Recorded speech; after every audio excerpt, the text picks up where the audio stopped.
எல்லா உயிர்களும் இன்புற்று வாழ்க. நமக்கு வரும் நன்மைக்கும் தீமைக்கும் யார் காரணம்?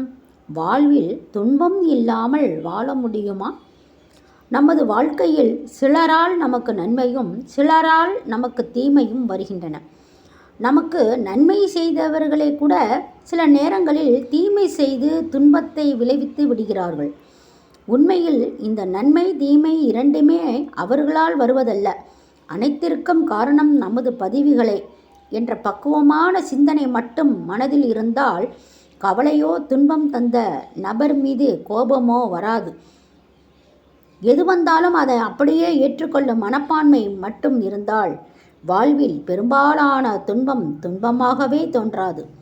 காலில் செருப்பு இல்லையே என்று கவலைப்பட்டு கொண்டிருந்தேன், காலே இல்லாத மனிதர்களை பார்க்கும் வரை. கண்ணீரை துடைக்கும் வரிகள் இவை. நமக்கு ஒரு துன்பம் வருகிறதென்றால் அதற்கு பல காரணங்கள் இருக்கலாம். நமது செயலுக்கு விளைவாக, தன்வினை முன்வினை பதிவாக, சமுதாய பதிவாக, நம்மை உயர்நிலைக்கு தயார் செய்ய இறைவன் வைக்கும் சோதனையாக.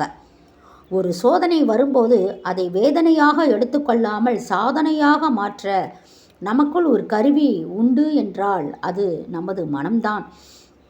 உப்பு நீரை நல்ல நீராக மாற்றும் ஆர்ஓ சிஸ்டம் போல துன்பமான சூழ்நிலைகளில் நமது மனதை கொண்டு எண்ணங்களை மாற்றி யோசிப்பதன் மூலம் அதிலிருந்து வெளிவரலாம். சோதனைகள் வந்து கொண்டே இருந்தாலும் நமது முயற்சிகள் மட்டும் தொடர்ந்து கொண்டே இருக்க வேண்டும். நமது நோக்கம் உயர்ந்ததாக நல்லதாக இருக்கும் பட்சத்தில் அதிலிருந்து சிறிதும் விலகக்கூடாது. வாழ்க்கையில் வரும் பிரச்சனைகளை மிக மிக சரியான கண்ணோட்டத்தில் பார்க்க தெரிந்தால் நமது மனம் பக்குவப்பட்டதென்று சொல்லலாம்.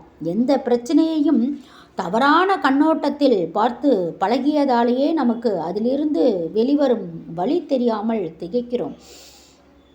துன்பப்படுவதற்கு காரணம் தேவையில்லை.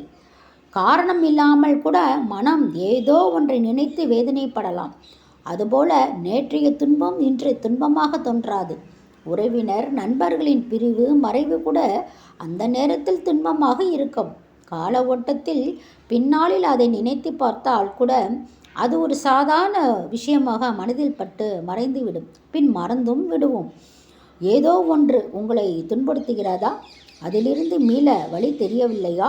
இந்த பூமிக்கு வந்துவிட்டோம். நிச்சயம் ஏதோ ஒரு நாள் கிளம்பப் போகிறோம். அந்த கிளம்பும் தினத்தை நினைத்து கொள்ளுங்கள். பூமியில் இருக்கும் வரை சிறப்பாக மகிழ்ச்சியோடு வாழ மனம் தானாக வழி தேடும். திருச்சிற்றம்பலம்.